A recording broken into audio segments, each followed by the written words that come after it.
বিসমিল্লাহির রহমানির রহিম। বসেন না, ওদের শুনে বসে পড়েন।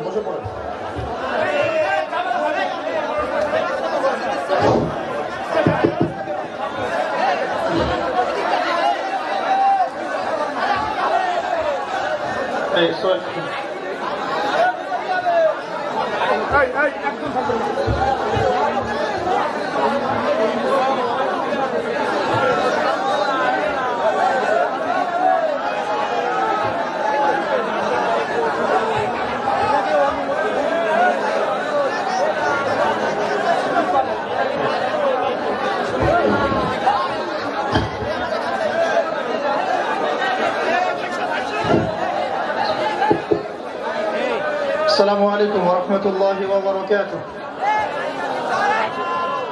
السلام عليكم ورحمة الله. الحمد لله نحمده ونستعينه، من يهده الله فلا مضل له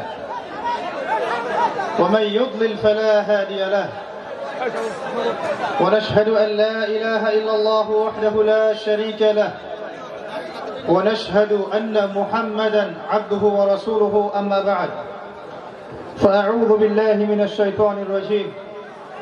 بسم الله الرحمن الرحيم. وقال الله تعالى في كلامه المجيد والفرقانه الحميد: يا أيها الذين آمنوا اتقوا الله يا أيها الذين آمنوا اتقوا الله حق تقاته ولا تموتن إلا وأنتم مسلمون ولا تموتن إلا وأنتم مسلمون. وقال رسول الله صلى الله عليه وسلم: القرآن حجة لك أو عليك، رب اشرح لي صدري ويسر لي أمري واحلل عقدة من لساني يفقه قولي. اللهم فقهنا في الدين وعلمنا التأويل. اللهم اجعلنا منهم الذين آمنوا وعملوا الصالحات وتواصوا بالحق وتواصوا بالصبر. الحمد لله। যাবতীয় প্রশংসা এবং গুণগান একমাত্র মহিয়ান ও গরিয়ান আল্লাহ রব্বুল আলামিনের জন্য, যে আল্লাহ পাক আমাদের সবাইকে তার নিজ অনুগ্রহে মুসলিম পরিবারে জন্মগ্রহণ করার তৌফিক দিয়েছেন। সকলেই বলি আলহামদুলিল্লাহ। শুকরিয়া জানাই সেই মহান রবের দরবারে, যিনি আজকের এই দিনই মজলিসে আমাদের সকলকে সুস্থ শরীরে আসার তৌফিক দিয়েছেন। আলহামদুলিল্লাহ। দরুদ এবং সালাত বর্ষিত হোক মহান আল্লাহ প্রেরিত সর্বশেষ নবী এবং চূড়ান্ত নবী, মানবতার মুক্তির দূত মুহাম্মদুর রাসূলুল্লাহ সাল্লাল্লাহু আলাইহি ওয়াসাল্লামের প্রতি আমরা সংক্ষিপ্ত আকারে একবার দরুদ পড়ি, বলি আল্লাহুম্মা সাল্লি আলা মুহাম্মদ, আল্লাহুম্মা বারিক আলা মুহাম্মদ। ডান দিকে কি সমস্যা, ভলান্টিয়ার ভাইরা একটু চেক করবেন। আলোচনার পরিবেশ বজায় রাখার চেষ্টা করি, আল্লাহ পাক তৌফিক দান করুন। এমনি আমি 6 ঘন্টা জার্নি করে এসেছি, তার মধ্যে 2 ঘন্টা আমি জ্যামেই বসেছিলাম। তো কিরকম স্ট্রেসের উপরে আছি বোঝার চেষ্টা করুন, আলোচনার পরিবেশ বজায় রাখার চেষ্টা করুন, আল্লাহ পাক তৌফিক এনায়েত করুন। আমাকে আলোচনার টপিক দেওয়া হয়েছে সমসাময়িক পরিস্থিতিতে এই যুব সমাজের করণীয় কি, বা সমসাময়িক ফিতনাময় পরিবেশের মধ্যে শুধু যুবক না, আসলে আমরা সবাই কিভাবে আমাদের ঈমান আমলকে হেফাজত করতে পারি, দ্বীনের জন্য কিছু করতে পারি, এ বিষয়ের উপরে সংক্ষিপ্ত এবং সারগর্ভ আলোচনা উপস্থাপন করার চেষ্টা করব ইনশাআল্লাহ তাআলা। ওয়া মা তাওফীকি ইল্লা বিল্লাহ, আলাইহি তাওয়াক্কালতু ওয়া ইলাইহি উনীব। আউযু বিকালিমাতিল্লাহি তাম্মাতি মিন শাররি মা খালাক।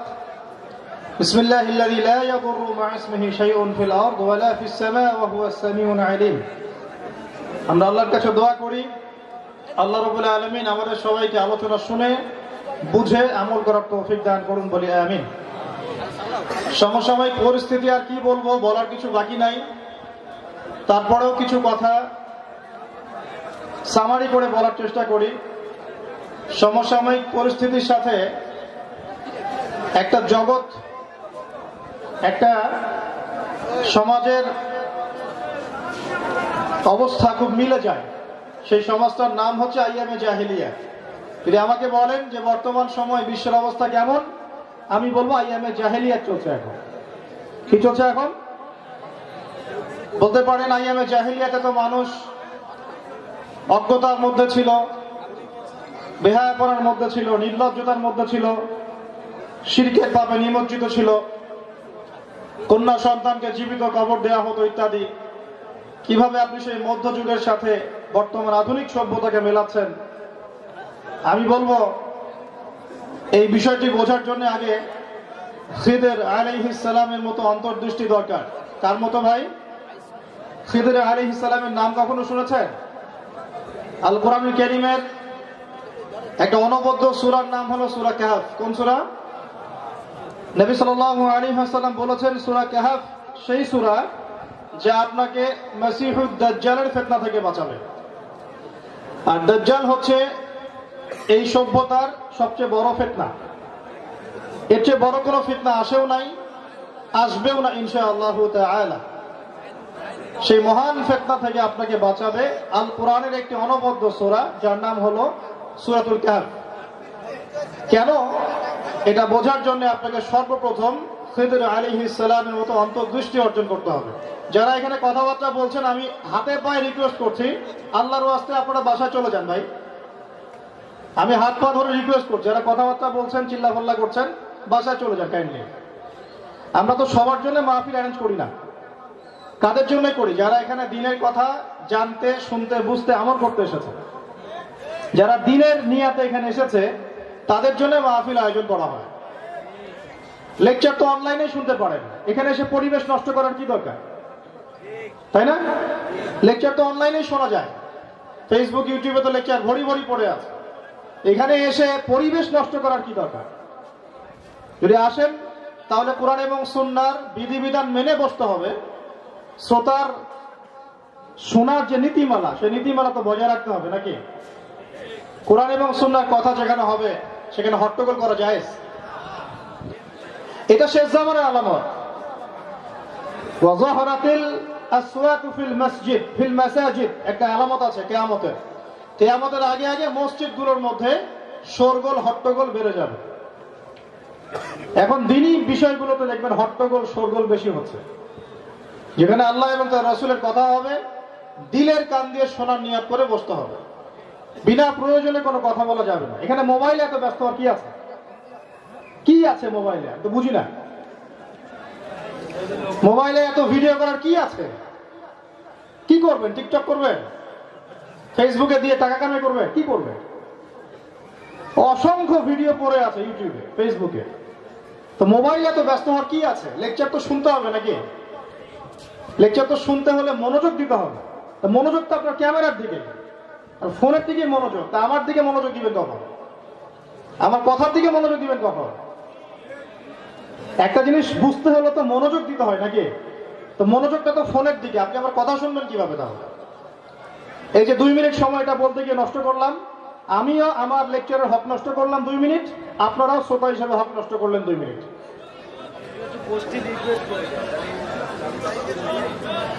আর যারা দাঁড়িয়ে আছেন, যদি বসার জায়গা থাকে বসে পড়েন, যদি বসার জায়গা থাকে বসে পড়েন, না হলে দাঁড়িয়ে থাকেন কষ্ট করে, কোনো সমস্যা নেই। আমি বলছিলাম যে বর্তমান পরিস্থিতির সাথে সবচেয়ে বেশি তুলনীয় হচ্ছে আইয়ামে জাহেলিয়া। বলতে পারেন কেন? তাই বললাম যে কেন বোঝার আগে আপনাকে আগে খিদর আলাইহিস সালামের মতো দেখতে হবে, অন্তর্দৃষ্টি অর্জন করতে হবে। কেমন ছিল তার অন্তর্দৃষ্টি, আর খিদরই বা কে ছিলেন? উত্তরটা পাবেন সূরা কাহফে। সূরা কাহফ কোন সূরা? যেই সূরা আপনাকে দাজ্জালের ফিতনা থেকে বাঁচাবে। দাজ্জাল কে? এই বিশ্বের সবচেয়ে বড় ফিতনা, যে এই বিশ্বটাকে শাসন করবে, যে নিজেকে আল্লাহ দাবি করবে, অসংখ্য মানুষ তাকে ফলো করবে। অসংখ্য অগণিত মানুষ দাজ্জালকে ইলাহ বা আল্লাহ বলে বিশ্বাস করবে, এটা সামনে হবে। তো সেই দাজ্জালের এই মহান ফিতনা থেকে আপনাকে বাঁচাবে সূরা কাহফ। এই সূরার মধ্যেই একটা স্পেশাল ঘটনা আছে নবী মুসা আলাইহিস সালাম এবং খিদির আলাইহিস সালাম। মুসা আলাইহিস সালাম একদিন লেকচার দিতে গিয়ে বলেছিলেন যে আমি হচ্ছি পৃথিবীর সবচেয়ে জ্ঞানী মানুষ। আল্লাহ পাক তাকে ধরেছেন, না তুমি পৃথিবীর সবচেয়ে জ্ঞানী মানুষ নও, পৃথিবীর সবচেয়ে জ্ঞানী মানুষ হচ্ছে খিদির আলাইহিস সালাম, যে আমার এমন এক বান্দা যাকে দুই সাগরের মিলনস্থলে তুমি পাবে। শোনা মাত্রই মুসা আলাইহিস সালাম বললেন আমি তার সাথে দেখা করতে চাই। আল্লাহ পাক বললেন একটা মাছ নাও, মাছ, এই মাছটাকে নিয়ে তুমি চলতে শুরু করো, যেখানে গিয়ে দেখবে দুইটা সাগর মিলিত হয়ে গেছে, ওই জায়গায় তুমি খিদিরকে পাবে।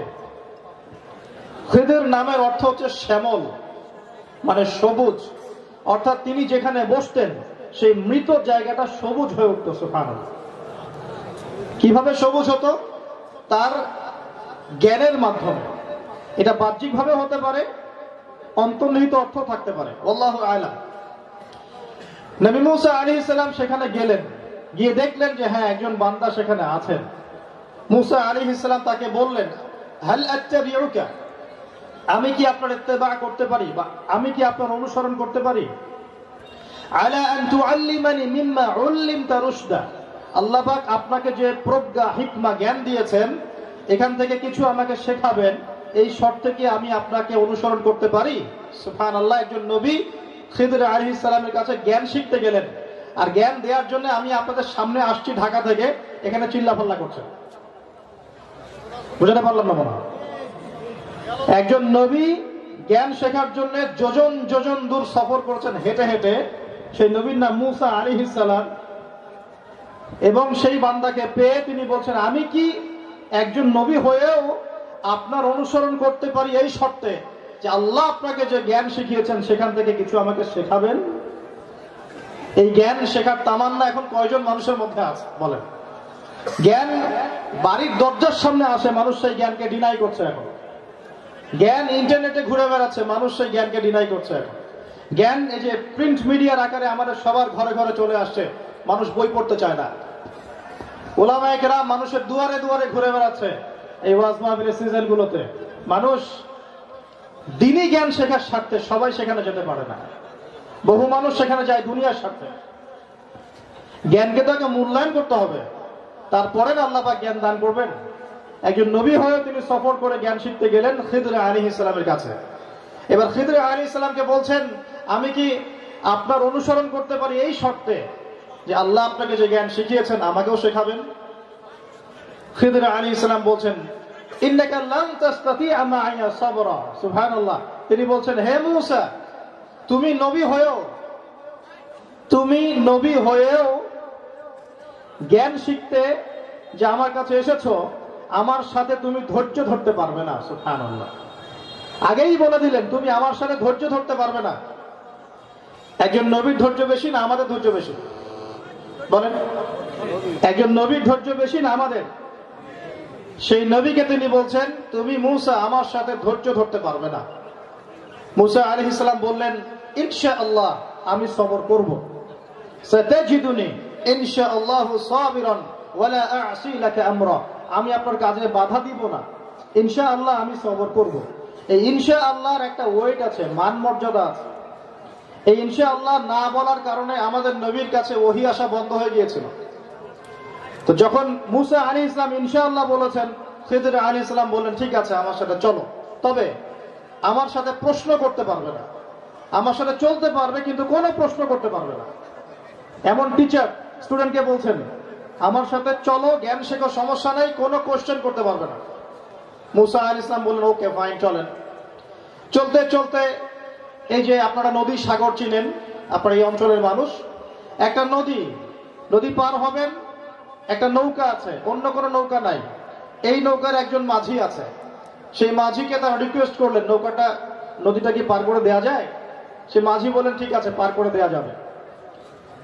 একদম কিনারায় যাওয়ার আগেই খিদির আলাইহিস সালাম পারিশ্রমিক তো দিলেনই না, টাকা পয়সা যেটা ভাড়া সেটা তো দিলেনই না, বরং নৌকার তলা ফুটা করে দিলেন। কাজটা কেমন হলো? এই কাজ যদি করেন কারো নৌকায় উঠে জাহাজে উঠে কি করবে? আপনাকে তো পিটায় ফেলাবে বাইরে। তো মুসা আলাইহিস সালাম অবাক হয়ে গেলেন, লাকাদ জিতা শাইআন ইমরা, আপনি তো একটা গর্হিত কাজ করলেন, পারিশ্রমিক দিলেন না, উল্টা আবার নৌকার তলদেশ ফুটা করে ফেললেন। তখন খিদির আলাইহিস সালাম বলছেন, আমি তো তোমাকে বলেছিলাম যে কোনো প্রশ্ন করা যাবে না, আমার সাথে চলতে হলে কোনো প্রশ্ন করা যাবে না। বাস চুপ, ঠিক আছে, এবারের মতো মাফ করে দেন, এরপরে আর প্রশ্ন করব না, আমি ভুলে গিয়েছিলাম। আবার চলতে লাগলেন। এবার দেখলেন একটা ছোট বাচ্চা, বাচ্চার বয়স হবে 8 থেকে 10, 12 এতটুকু, বাচ্চাকে কাছে ডেকে খিদির আলাইহিস সালাম তরবারিটা বের করলেন, বাচ্চাকে হত্যা করলেন। এটা কেমন? মারাত্মক পাপ। মুসা আলাইহিস সালাম বললেন, এটা তো মানাই যায় না। আপনি তো নৌকা ফুটা করেছেন, এটা না হয় মানলাম, বাচ্চাকে কেমন করে হত্যা করতে পারেন আপনি? খিদির আলাইহিস সালাম বললেন, আলাম আকুল লাক ইন্নাকা লান তাসতাতিআ মা'িয়া সাবরা, আমি কি আপনাকে বলি নাই যে আপনি আমার সাথে ধৈর্য ধরতে পারবেন না? এবার মুসা আলাইহিস সালাম বলছেন, আর একটা, অনলি একটা চান্স, আরেকটা চান্স দেন, এবার যদি আরেকটা প্রশ্ন করি আমাকে আর সাথে নিয়ে না। এবার তিনি চলতে লাগলেন, একটা গ্রামে আসতেন, ধরেন আপনাদের মধ্যেই কোন একটা গ্রাম, এসে মেহমানদারি চাইলেন, আমরা ক্ষুধার্ত, খাবার পানি দান করুন। কেউই খাবার পানি দিল না, কেউই না, খাবার পানি কেউ দিল না। এখন মুসা আলাইহিস সালাম দেখছেন কেউ খাবার দিচ্ছে না, পানি দিচ্ছে না। খিদির আলাইহিস সালাম দেখলেন সেই গ্রামের একটা বাড়ির দেয়াল পড়ে গেছে, সেই গ্রামের একটা বাড়ির দেয়াল পড়ে গেছে। এখন খিদির আলাইহিস সালাম নিজের হাতে রাজমিস্ত্রির কাজ করে সেই দেয়ালটাকে আস্তে আস্তে আস্তে আস্তে নির্মাণ করে দিলেন। এবার মুসা আলাইহিস সালাম বলছেন, আপনি খাবার চাইলেন, খাবার দিল না, পানি চাইলেন, পানি দিল না, উল্টা আপনি তাদের এই দেয়ালটা নির্মাণ করলেন, কোনো পারিশ্রমিকও নিলেন না। আপনি চাইলে তো কিছু পারিশ্রমিক দিতে পারতেন, তাহলে আমরা খাবার পানির ব্যবস্থা করতে পারতাম। এবার খিদির আলাইহিস সালাম বলছেন, হাদা ফিরাকু বাইনি ওয়া বাইনাক, এই হলো তোমার আর আমার মাঝখানের ফেরাক, মানে পার্থক্য শেষ, তোমার সাথে আমার পথ চলা আর হলো না, শেষ। তবে যাওয়ার আগে আমি তোমাকে জানিয়ে দেব এই কাজগুলো আমি কেন করেছি। এবার খিদির আলাইহিস সালাম বললেন, আমি যে নৌকা ফুটা করেছিলাম সেই নৌকার পিছনে জলদস্যু ছিল, যদি নৌকাটা ভালো থাকতো তারা সেই নৌকা ছিনতাই করে নিয়ে চলে যেত।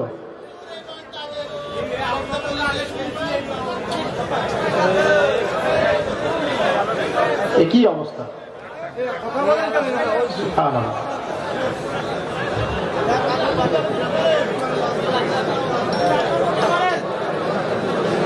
গান শুনেছেন আপনি? এটা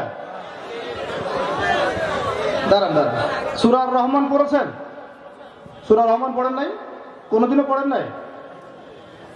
সূরা আর রহমান বাসায় পড়েছেন কোনদিন? ফাবিআইয়ি আলা'i রাব্বিকুমা তুকাযযিবান কয়বার আছে? কয়বার আছে? গুনে দেখেন নাই? আমি বলছি কয়বার আছে? 31 বার। কয়বার? 31 বার।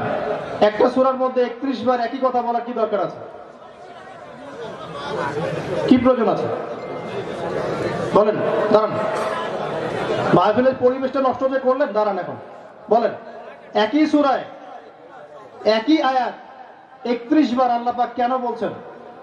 কি জন্য?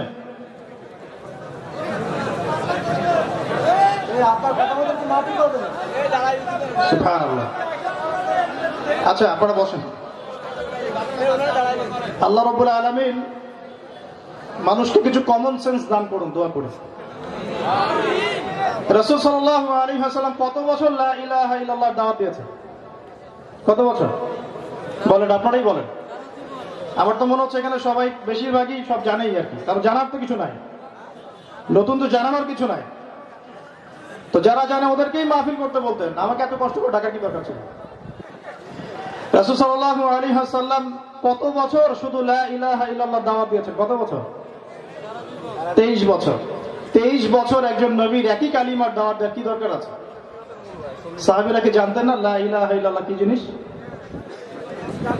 আল্লাহ পাক কি কোরআনের মধ্যে শব্দের অপচয় করেন? আল্লাহ পাক কি কোরআনের শব্দের অপচয় করেন? সূরা কাহাফের মধ্যে একটা জাতির কথা আছে, যুলকারনাইন বাদশাহ যখন পূর্ব দিকে সফর করছিলেন, একটা জাতির দেখা পেয়েছেন। ওই জাতি সূর্যের আলো থেকে বাঁচার মতো যোগ্য ছিল না। ওই জাতির গল্পটা বলার জন্য আল্লাহ পাক একটা শব্দ ইউজ করেছেন, অনলি একটা। কয়টা শব্দ? একটা, কাযালিকা, বাস এতটুকুই। একটা শব্দের মধ্যে আল্লাহ কোরআনের পুরো একটা জাতির গল্প বলেছেন, ঘটনা বলেছেন। তো সেই কোরআনে কি আল্লাহ পাক শব্দের অপচয় করতে পারেন? পারেন? তাহলে সূরা আর রহমানে একই আয়াত 31 বার কেন? কি জন্য? কেন বলেন? কে বলতে পারবে? হ্যাঁ, গুরুত্ব বোঝানোর জন্য। তো এই জাহেল জামানার, এই জাহেলি জামানার মানুষদেরকে আগে অন্তর্দৃষ্টি শেখাতে হবে না? এরা তো জগৎকে দেখতেই শেখে নাই। এদের কাছে মনে হয় এই যুগটা হচ্ছে উন্নতি অগ্রগতির যুগ, আর আমরা বলছি এই যুগে আইয়ামে জাহিলিয়াত চলছে। দৃষ্টিভঙ্গির পার্থক্য আছে না? তো দৃষ্টিভঙ্গির পার্থক্য চেঞ্জ করতে হলে আমাকে তো কোরআন থেকে দলিল পেশ করতে হবে নাকি? নিজে জানেন, সবর করেন, চুপ থাকেন। আপনি জানেন একটা বিষয়, চুপ থাকেন। একটা লেকচারের মধ্যে 100টা সেন্টেন্স বলা হতে পারে, 100 সেন্টেন্সের মধ্যে দেখা যাবে 20টা সেন্টেন্স আপনারা সবাই জানেন। জানেন কি না? তো ওই 20টা সেন্টেন্স বলা যাবে না? আমি এরকম অভিজ্ঞতা আজই প্রথম অর্জন করলাম। আজ পর্যন্ত আমার লেকচার এভাবে কেউ কথা বলে নাই। আজ পর্যন্ত এই মাহফিলের সিজনে মনে হয় আমি 160টা মাহফিল করেছি কমপক্ষে। এই বছরের কথাই বলছি। আমি আজকের মতো এই অভিজ্ঞতা আজকেই প্রথম। তো পণ্ডিত মানুষদেরকেই আপনারা ডাকবেন এর পর থেকে, আমাকে ডাকার কি দরকার আছে ভাই? আমার তো জ্ঞান লিমিটেড। আমি তো কোরআন শোনা এই জ্ঞানগুলো ছাড়া আর কোনো জ্ঞান নাই আমার কাছে। তো যারা জানেন না তারা শোনেন, যারা জানেন তাহলে তাদের শোনার দরকার নাই। যারা জানেন না তারা শোনেন যে আল্লাহ পাক এই ঘটনার মধ্য দিয়ে একটা জিনিস শিখিয়েছেন আমাদেরকে। এই তিনটা ক্ষেত্রেই দেখবেন খিদির আলাইহিস সালামের কাজটাকে নবী মুসা আলাইহিস সালাম ভেটো দিয়েছেন। বুঝতে পারছেন কথা? ভেটো কি জিনিস? বাধা। তিনটা ক্ষেত্রেই মুসা আলাইহিস সালামের এই কাজগুলো আল্লাহ পাক কিন্তু প্রশংসা করেন নাই, বরং খিদির আলাইহিস সালামের এই অন্তর্দৃষ্টিকে আল্লাহ পাক প্রশংসিত করেছেন এবং আমাদেরকে জানিয়েছেন যে কিয়ামত পর্যন্ত যত মানুষ আসবে তাদের মধ্যে অন্যতম শ্রেষ্ঠ জ্ঞানী মানুষ হচ্ছে এই খিদির আলাইহিস সালাম। তিনটা ক্ষেত্রে যা হয়েছে তাতে মুসা আলাইহিস সালামের কাছে মনে হচ্ছিল যে অন্যায়, যা করছেন অন্যায়, কিন্তু খিদির আলাইহিস সালাম প্রমাণ করে দিলেন না, এগুলো অন্যায় নয়, বরং এগুলো ছিল ন্যায়। বাইরের চোখ দিয়ে দেখেছো বলেই তুমি জগৎটাকে বুঝতে পারো নাই। যদি তুমি ভিতরের চোখ দিয়ে দেখতা, যে চোখটা আল্লাহ পাক তাকে দিয়েছেন খিদির আলাইহিস সালামকে, তাহলে বুঝতে পারতে তিনটা ক্ষেত্রেই খিদির আলাইহিস সালাম সঠিক ছিলেন, মুসা আলাইহিস সালাম ভুল ছিলেন। কে সঠিক ছিল? যে নৌকা ফুটা করেছে সে সঠিক, নাকি যে ভেটো দিয়েছে সে সঠিক? যে বাচ্চাকে হত্যা করেছে সে সঠিক, নাকি যে ভেটো দিল সে সঠিক? যে দেয়াল নির্মাণ করলো সে কি সঠিক, নাকি যে ভেটো দিল সে সঠিক? আল্লাহ পাক বলছেন যে বাচ্চাকে হত্যা না করলে এই বাচ্চা বড় হয়ে একটা বড় কাফের হতো, বিশাল কাফের হতো, নিজেও কুফরি ছড়াতো, পিতা মাতাকেও কুফরিতে নিয়ে যেত। আর এই দেয়াল নির্মাণ না করলে কি হতো? এই দেয়ালের নিচে এতিম বাচ্চার সম্পদ আছে, এই সম্পদগুলো মানুষ নিয়ে যেত। তাহলে এই তিনটা ক্ষেত্রে বাহ্যিক চোখের জ্ঞানটা কি শ্রেষ্ঠ, না অভ্যন্তরীণ চোখের জ্ঞানটা শ্রেষ্ঠ? বলেন। এই লেসনটা নিয়ে এখন আপনাকে এই টপিকে আসতে হবে যে বর্তমান যুগটা কিভাবে জাহিলি যুগ। প্রথম কথা, আইয়ামে জাহিলিয়াতে কি কি ছিল? এক, আইয়ামে জাহিলিয়াতে শিরকের ফয়লাভ ছিল, শিরক। এখনকার বিশ্বের আনাচে কানাচে শিরক আছে কি নাই? সবচেয়ে প্রথম কথা, অমুসলিম অনেক মানুষ আছে, অমুসলিম যারা বলে আল্লাহ পাকের সন্তান আছে, নাউজুবিল্লাহ। এটা কি শিরক না ঈমান? এদের সংখ্যা মোটামুটি ভাবে 200-300 কোটি হবে পৃথিবীতে। এই 200-300 কোটি মানুষ বলছে আল্লাহ পাক সন্তান গ্রহণ করেছেন, নাউজুবিল্লাহ। তাহলে ওই আইয়ামে জাহিলিয়াতের শিরক বর্তমান যুগে আছে কি নাই? আইয়ামে জাহিলিয়াতে মানুষ চন্দ্র, সূর্য, গ্রহ, নক্ষত্র, প্রকৃতির পূজা করত। এখন মানুষ আল্লাহকে বাদ দিয়ে গায়রুল্লাহর পূজা করে কি না? তাহলে আইয়ামে জাহিলিয়াতের শিরক এখনো আছে কি নাই? আইয়ামে জাহিলিয়াতে মানুষ আল্লাহকে বিশ্বাস করত, কিন্তু আল্লাহকে পাওয়ার জন্য মাধ্যম পূজা করত। কোন কোন ক্ষেত্রে তারা কবর এবং মাজার, মৃত মানুষের পূজাও করেছে। বর্তমান যুগে এই সমস্যাটা আছে কি নাই? কোন কোন ক্ষেত্রে মুসলমানদের মধ্যেও এই সমস্যাগুলো আছে কি নাই? আছে। শিরক কি ও কেন বিস্তারিত লেকচার দেয়া আছে, দেখে নেবেন যে শিরকের এমন কোন ক্যাটাগরিজ নাই যেটা এখনকার বিশ্বে চলছে না। এখনকার বিশ্বে পলিটিক্যালি শিরক হচ্ছে। কিরকম? আল্লাহ পাক দুনিয়াতে পাঠিয়েছেন আল্লাহর খলিফা করে, এখানে এসে আমরা আল্লাহর খেলাফতের দায়িত্ব ভুলে গেছি। আমরা এখন নিজেদের মন গড়া বিধান দিয়ে বিশ্ব চালানো শুরু করেছে। এটা কি শিরক নয়? এটা কুফরি নয়? এটাও শিরক, এটাও কুফরি। আল্লাহ পাক আমাদেরকে খলিফা করে পাঠিয়েছেন। খলিফা মানে কি? যে আল্লাহ পাকের বিধান দিয়ে বিশ্ব চালায়, এর নাম খলিফা। আদম আলাইহিস সালাম কি শয়তানের বিধান দিয়ে বিশ্ব চালিয়েছিলেন? দাউদ আলাইহিস সালাম কি শয়তানের বিধান দিয়ে বিশ্ব চালিয়েছেন? সুলাইমান আলাইহিস সালাম কি শয়তানের বিধান দিয়ে বিশ্ব চালিয়েছেন? মুহাম্মদ সাল্লাল্লাহু আলাইহি ওয়াসাল্লাম কি শয়তানের বিধান দিয়ে বিশ্ব চালিয়েছেন? আবু বকর, ওমর, ওসমান, আলী খোলাফায়ে রাশেদা তারা কি নিজের মন গড়া বিধান দিয়ে বিশ্ব চালিয়েছিল? তারা কি বিশ্ব শাসন করে নাই? তো এখন যারা বিশ্বকে শাসন করছে তারা কি আল্লাহর বিধান দিয়ে শাসন করছে না নিজের মন গড়া বিধান দিয়ে করছে? এটা কুফর না শিরক না ঈমান না তাওহীদ কোনটা? তাহলে পলিটিক্যালি শিরক নাই সারা বিশ্বে? আছে। তাহলে বুঝতে পারলেন পলিটিক্সেও শিরক আছে। আছে কি নাই? আচ্ছা। অর্থনীতি, আল্লাহ পাক বলেছেন ইসলামিক আল্লাহর দেয়া বিধান অনুযায়ী যে অর্থনৈতিক সিস্টেম, এই সিস্টেম ইমপ্লিমেন্ট করতে। আমরা সেটাকে সরিয়ে দিয়ে সুদ ভিত্তিক অর্থনীতি চালু করি নাই? করেছি কি করি নাই? এবং কম বেশি সবাই এই সুদের সাথে সম্পৃক্ত কিনা? আছে কিনা? হয় খাই, না হলে খাওয়াই, না হলে সাক্ষী থাকি, না হলে লিখে রাখি। কোনো না কোনো ক্ষেত্রে আমরা তো আছি। তার মানে সুদের সাথে আমাদের সম্পর্ক আছে, কম বেশি আছেই। দাড়ি টুপিওয়ালাই হোক, দাড়ি টুপি ছাড়াই হোক, মোটামুটি আমরা সবাই, আল্লাহ মাফ করুক, আমরা এখানে সম্পৃক্ত হয়ে গেছি। তাহলে অর্থনৈতিক জীবনে আমরা আল্লাহর বিধানের তোয়াক্কা করেছি কিনা? আল্লাহর বিধানের সাথে আমরা গাদ্দারি করেছি কিনা? এটা কি কুফরি না? এটা কি আল্লাহর বিধানের সাথে সরাসরি সাংঘর্ষিক বিষয় নয় কি? সংস্কৃতির ক্ষেত্রে আমরা আল্লাহর বিধান বাদ দিয়ে বিভিন্ন কৃষ্টি কালচার চালু করেছে কিনা, যেগুলো আমাদেরকে জেনার দিকে নিয়ে যাচ্ছে, অশ্লীলতার দিকে নিয়ে যাচ্ছে? করছি না? এখানেও আমি আল্লাহর বিধানের বিরোধিতা করেছি।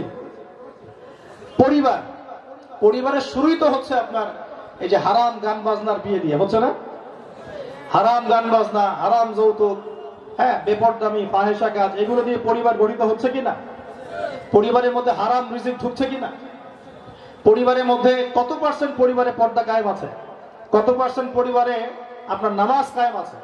কত পার্সেন্ট পরিবারে দেখবেন কালিমা তাওহীদ লা ইলাহা ইল্লাল্লাহ কায়েম আছে, নবী সুন্নাত মুহাম্মদ রাসূলুল্লাহ কায়েম আছে? তার মানে পরিবারগুলোর মধ্যে ইসলামের ঘাটতি আছে না? তো আপনি যদি ব্যক্তি জীবন থেকে শুরু করেন, একজন ব্যক্তি যে টিয়া পাখি দিয়ে ভাগ্য গণনা করছে, সেও যেমন শিরক করছে, একইভাবে আপনি যদি বিশ্বের ক্ষেত্রে তাকান, দেখবেন যে ব্যক্তি আল্লাহর বিধান ছাড়া মন গড়া বিধান দিয়ে বিশ্ব শাসন করছে, সেও কিন্তু আল্লাহর সাথে শিরক করছে।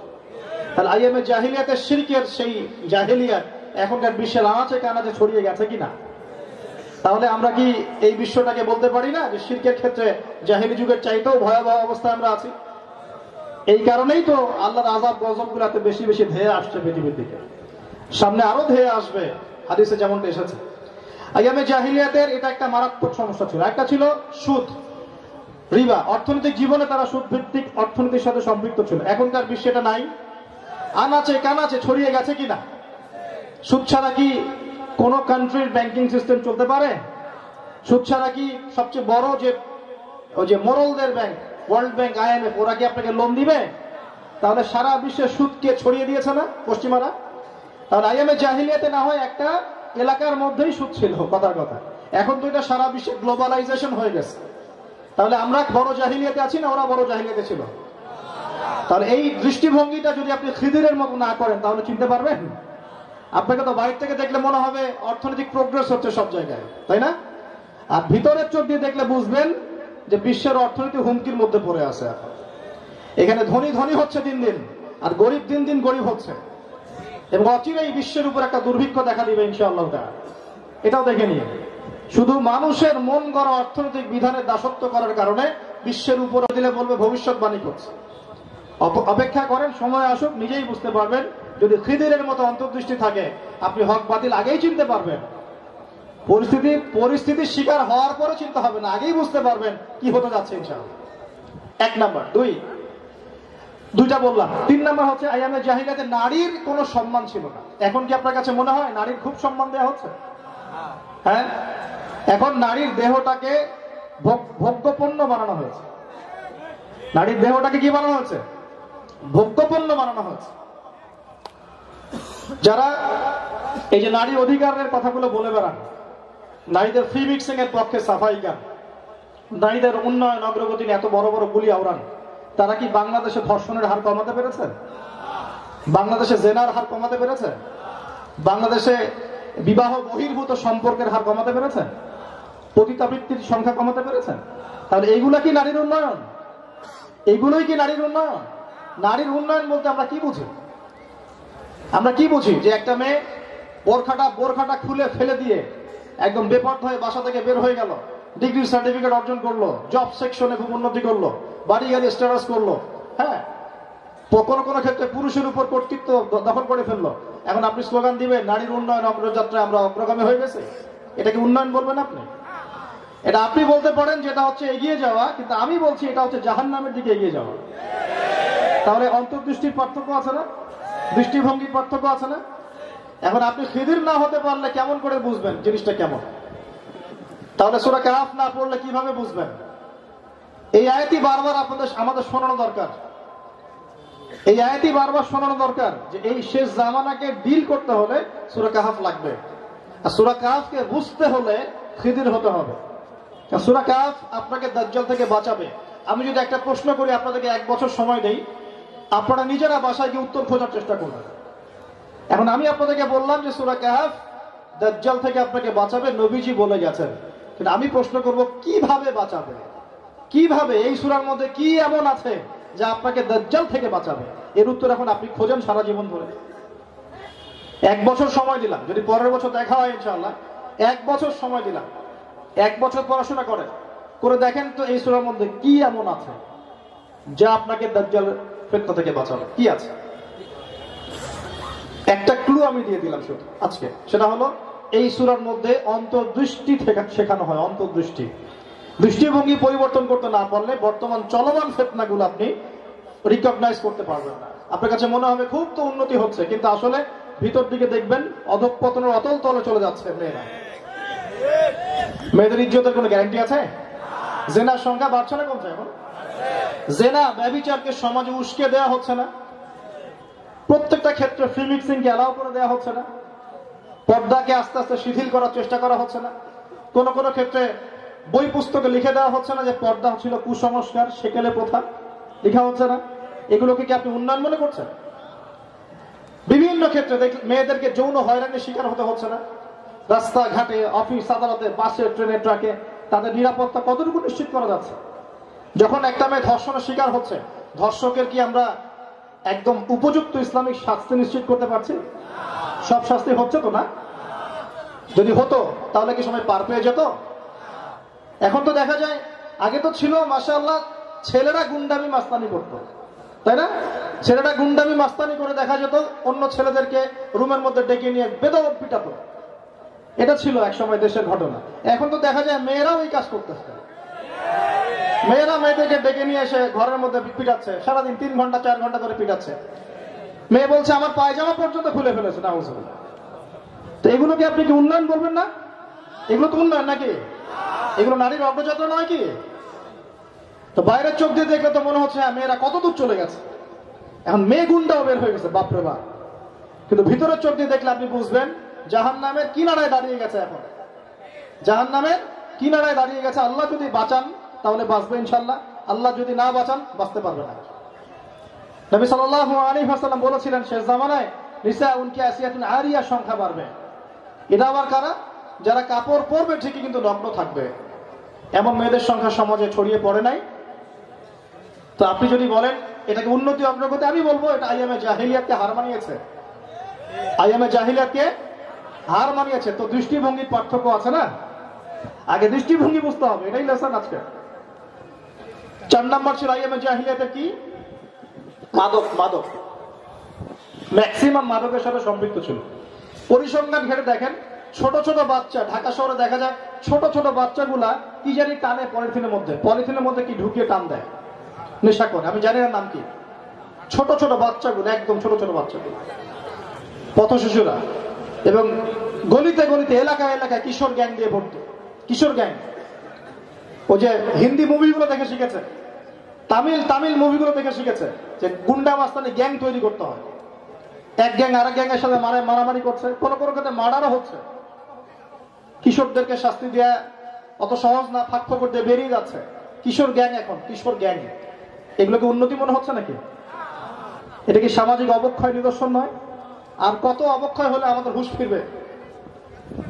কোন কোন ক্ষেত্রে যুবকদেরকে দেখা যায় হকি স্টিক নিয়ে শিক্ষা প্রতিষ্ঠানে দৌড়াদৌড়ি করতে দেখা যায়। শিক্ষা প্রতিষ্ঠান যেখানে মানুষ শিক্ষা নিতে এসেছে, জ্ঞান শিখতে এসেছে, সেখানে মানুষ হকি স্টিক দিয়ে দৌড়াদৌড়ি করছে। আপনার কাছে এটা উন্নতি মনে হয়? অগ্রগতি মনে হয়? মনে হয় জাতি এগিয়ে যাচ্ছে? মনে হয় এরা জাতির কাণ্ডারি হবে বড় হয়?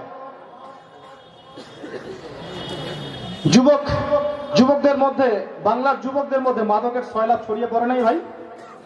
আজকে থেকে 50 বছর আগে মাদক সেবীদের হার যেমন ছিল, আজকে এই 2023 সালে মাদক সেবীদের হার কমেছে না বেড়েছে? এর কি সলিউশন, কি সমাধান? নাস্তিকতার সংখ্যা বেড়েছে না কমেছে? সুদখোরদের সংখ্যা বেড়েছে না কমেছে? ইসলামের লেবাস পরে মানুষ ইসলামের বিরুদ্ধে কথা বলছে, এমন মানুষের সংখ্যা বেড়েছে না কমেছে? অল্প বুদ্ধির বুদ্ধিজীবী যারা বিভিন্ন টকশো মাতিয়ে ফেলছে ইসলামের এগেনস্টে, এদের সংখ্যা বেড়েছে না কমেছে? বিভিন্ন এমন নীল মিডিয়া, যেগুলো হলুদ মিডিয়া, যেগুলো ইসলামের বিধানগুলোকে নেগেটিভলি উপস্থাপন করে সারা দুনিয়ার সামনে কলঙ্কিত করছে, এদের সংখ্যা বেড়েছে না কমেছে? বেপর্দা মেয়েদের সংখ্যা বেড়েছে না কমেছে? মাদকাসক্ত যুবকদের সংখ্যা বেড়েছে না কমেছে? আমাদের গোত্রীয় এই যে হানাহানি গুলো বেড়েছে না কমেছে? হত্যা বেড়েছে না কমেছে? জেনা বেড়েছে না কমেছে? ব্যভিচার বেড়েছে না কমেছে? পরকীয়া বেড়েছে না কমেছে? অপসংস্কৃতি বেড়েছে না কমেছে? নগ্নতা বেহায়াপনা বেড়েছে না কমেছে? আপনি নিজে হিসাব করেন না। হিসাব করার পরে চিন্তা করেন যে আমি যে চোখ দিয়ে বিশ্বটাকে দেখি আর কোরআন যে চোখ দিয়ে বিশ্বটাকে দেখে, এটা কি এক হলো? তাহলে দৃষ্টিভঙ্গিটা চেঞ্জ করতে হবে না? এই হলো খিদির আলাইহিস সালামের গল্প, যেটা আপনাকে দৃষ্টিভঙ্গি পরিবর্তন করতে শেখাবে। তোমার কাছে মনে হচ্ছে মূসা যে আমি এই মাঝির ক্ষতি করে ফেললাম, কিন্তু আসলে আমি এই মাঝিটার উপকার করেছি। যদি ফুটা না করতাম তাহলে নৌকাটাই চলে যেত। তোমার কাছে মনে হচ্ছে মূসা যে আমি এই বাচ্চাটাকে হত্যা করে অন্যায় করেছি, আল্লাহ আমাকে জ্ঞান দিয়েছেন, এই বাচ্চা বড় হলে বড় কাফের হতো, একদম পুরো নেশনটাকে কাফের বানিয়ে ফেলত। তোমার কাছে মনে হচ্ছে মূসা যে আমি অযথাই পরিশ্রম করলাম, কিন্তু আমার এই পরিশ্রমের ফলে 2টা এতিম বাচ্চা ওদের ভবিষ্যতের সম্পত্তি পাবে ইনশাআল্লাহ। এই দৃষ্টিভঙ্গিটা কি পরিবর্তন করা দরকার না? এখন প্রসঙ্গ যেটা দিয়েছেন আমাকে, প্রথমটাই বলেছেন বর্তমান সিচুয়েশন কেমন। আমার কাছে সিচুয়েশন আইয়ামে জাহিলিয়া। আপনি আমার সাথে একমত হতে হবে, আমি জরুরি না। আমার সাথে যে আপনার একমত হতেই হবে জরুরি না। আপনি আপনার মত এবং পথে স্বতন্ত্র স্বাধীন, আমি আমার মত প্রকাশে স্বতন্ত্র স্বাধীন। এখন কোনটা সত্য কোনটা মিথ্যা, এটা আস্তে আস্তে সময় বলে দিবেন। এখন এরকম সিচুয়েশনে যদি আমরা আমাদের ঈমান আমলকে হেফাজত করতে চাই এবং আমাদের স্পেশালি যুব সমাজকে যদি আমরা আলোর পথ দেখাতে চাই, কোন আলো? এই বাইরের আর্টিফিশিয়াল আলো নয়, কোরআন সুন্নাহর আলো। যে এখন তো অনেক আলোর কি বলবো, অন্ধকারের পথযাত্রী যারা, এখন অন্ধকারের পথযাত্রী যারা, এরা আমাদেরকে এখন আলোর সংজ্ঞা শিখায়। আমার কথা কি ধরতে পারেন? যারা অন্ধকারে পথ চলছে না, ওরা আমাদেরকে আলোর সংজ্ঞা শিখায় এখন। এইটা আলো, আলো ইজ ইকুয়াল টু এটা। আলো কাকে বলে? নূর কি? নূর কার পক্ষ থেকে আসে? আল্লাহ পাকের একটা নাম কি নূর না? আর নূর আল্লাহ পাকের নাম নয় কি? আল্লাহু নূরুস সামাওয়াতি ওয়াল আরদ, এটা কোরআনে নাই? কোরআনের সূরা নূর বলে একটা সূরা আছে না? তো আলো, নূর, পথ, এগুলো কে দেখাবে? আল্লাহ পাক কি পৃথিবীতে নেমে এসে দেখাবেন, না তার বিধান দিয়ে দেখাবেন? আল্লাহ পাক কি এমন কোন বিধান পাঠিয়েছেন? তাওরাত কি আল্লাহর বিধান ছিল না? জাবুর ইনজিল আল্লাহর বিধান ছিল না? এখন সর্বশেষ আল কোরআন কি আল্লাহর বিধান নয়? কোরআনের ব্যাখ্যায় কি হাদিস নাই? তাহলে কোরআন এবং হাদিস একসাথে মিলে কি ইসলাম নয়? আর এই ইসলামটা কি পরিপূর্ণ নয় না আংশিক? পরিপূর্ণ না আংশিক? তো এই পরিপূর্ণ ইসলাম আমাদেরকে শিখিয়েছেন কে? মুহাম্মদ সাল্লাল্লাহু আলাইহি ওয়াসাল্লাম নন কি? এখন মুহাম্মদ সাল্লাল্লাহু আলাইহি ওয়াসাল্লাম কি আমাদের আদর্শ নয়? তিনি কি আমাদেরকে আলোর সংজ্ঞা শেখান নাই? তিনি আমাদের কাছে কোরআন সুন্নাহকে ব্যাখ্যা করেন নাই? কোরআন এবং সুন্নাহর আলোকে কি আমরা সমাধান খুঁজে পাবো কিনা? পাওয়া যাবে ইনশাআল্লাহ। মাত্র 10টা পয়েন্ট বলবো আপনাদেরকে আজকে। এই 10টা পয়েন্ট যদি মুখস্থ করে নেন ইনশাআল্লাহ তাআলা, আমি আশা করি আল্লাহ আমাকে হেফাজত করুন, আপনাদের সবাইকে হেফাজত করুন। এই চলমান অন্ধকারের মধ্যে আমরা হারিয়ে যাব না ইনশাআল্লাহ। আমরা ইনশাআল্লাহ সত্যিকারের আলোর সংজ্ঞা শিখে সত্যিকার আলোর মশালটা হাতে নিয়ে জান্নাতের পথে এগিয়ে যাবো ইনশাআল্লাহ। দুনিয়াতে হয়তো একটু কষ্ট হবে, কিন্তু পরকালে জান্নাতে যাবো ইনশাআল্লাহ। ইনশাআল্লাহ জান্নাতে যাব, আশা করেন তো? আল্লাহ পাক আমাদের সবাইকে তৌফিক দান করুন। পয়েন্ট নাম্বার 1, চলমান এই পলিটিক্যাল ফিতনা বলেন, অর্থনৈতিক ফিতনা বলেন, সামাজিক ফিতনা বলেন, সাংস্কৃতিক ফিতনা বলেন, ধর্মীয় ফিতনা বলেন, ব্যক্তি জীবনের ফিতনা বলেন, আইয়ামে জাহিলিয়াতের ফিতনা বলেন, সমস্ত ফিতনা থেকে বাঁচার জন্য সর্বপ্রথম কাজ আমাদের জ্ঞান অর্জন করা। কি ভাই? ইলম অর্জন করা। আল্লাহ পাক এটাই সূরা আলাকের মধ্যে বলেছেন, ইকরা বিসমি রাব্বিকাল্লাযী খালাক। হে নবী, আপনি পড়ুন সেই রবের নামে যিনি আপনাকে সৃষ্টি করেছেন। আমরা বলি আইয়ামে জাহিলিয়াতে নবী সাল্লাল্লাহু আলাইহি ওয়াসাল্লাম ওই হেরা গুহায় বসে ধ্যান করতেন। সত্যি কথা, তিনি ধ্যান করতেন না। নবী সাল্লাল্লাহু আলাইহি ওয়াসাল্লাম সেখানে নির্জনতা, একাকিত্ব পছন্দ করতেন। তার সমাজের জাহিলিয়াতগুলো ভালো লাগতো না।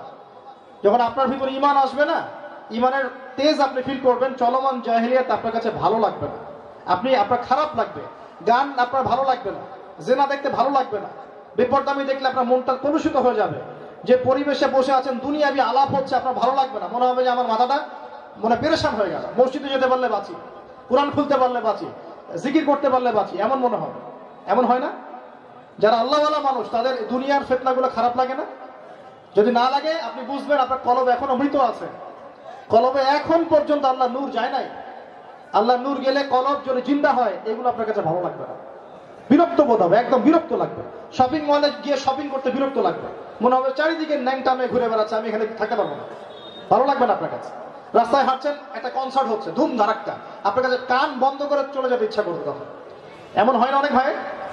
এটা ঈমানের পরিচয়, এটা আল্লাহ নূরের পরিচয়। এখন আল্লাহর রাসূল সেখানে বসে বসে খালি ধ্যান করতেন না, তার কাছে এই চলমান জাহিলিয়াত গুলো ভালো লাগতো না, তাই তিনি সমাজকে এড়িয়ে চলতেন এবং সেখানে বসে চিন্তা করতেন কিভাবে সমাজটাকে পরিবর্তন করা যায়। এটা ভাবতেন বসে বসে তিনি। এই ভাবনায় একদিন আল্লাহ রাব্বুল আলামিন আল্লাহর কাছ থেকে আসলেন জিবরাইল আলাইহিস সালাম, এসে প্রথম যে ওহীটা করলেন, হে নবী, আপনি সমাজ পরিবর্তন করতে যাচ্ছেন, ইকরা, আগে পড়েন, আগে আপনি পড়েন, আগে জ্ঞান অর্জন করেন। কি জ্ঞান অর্জন করবেন? বানর থেকে মানুষ হয়েছে, এই জ্ঞান অর্জন করবেন?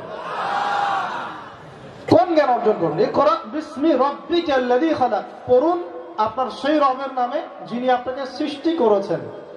প্রথমেই তো স্রষ্টার জ্ঞান শেখানো হচ্ছে, প্রথমেই তো ওহী করা হচ্ছে যে পড়ুন আপনার সেই রবের নামে যিনি আপনাকে সৃষ্টি করেছেন। মানে যে জ্ঞান আপনাকে আল্লাহর দিকে নিয়ে যায় সেটাই জ্ঞান, যেটা আল্লাহ থেকে দূরে সরায় দেয় সেটা জ্ঞান নয়। চলমান এই শিক্ষা ব্যবস্থাগুলোকে আমাদেরকে আল্লাহর দিকে নিয়ে যাচ্ছেন, আল্লাহ থেকে দূরে সরাচ্ছে। আর কত আর কি হলে আমাদের চোখ খুলবে আল্লাহই ভালো জানে। এই চোখ তো খোলা, বন্ধ কোন চোখ? বন্ধ এই চোখ। আমাদের এই চোখ তো সবারই খোলা, তাহলে কোন চোখ বন্ধ? এই চোখ বন্ধ।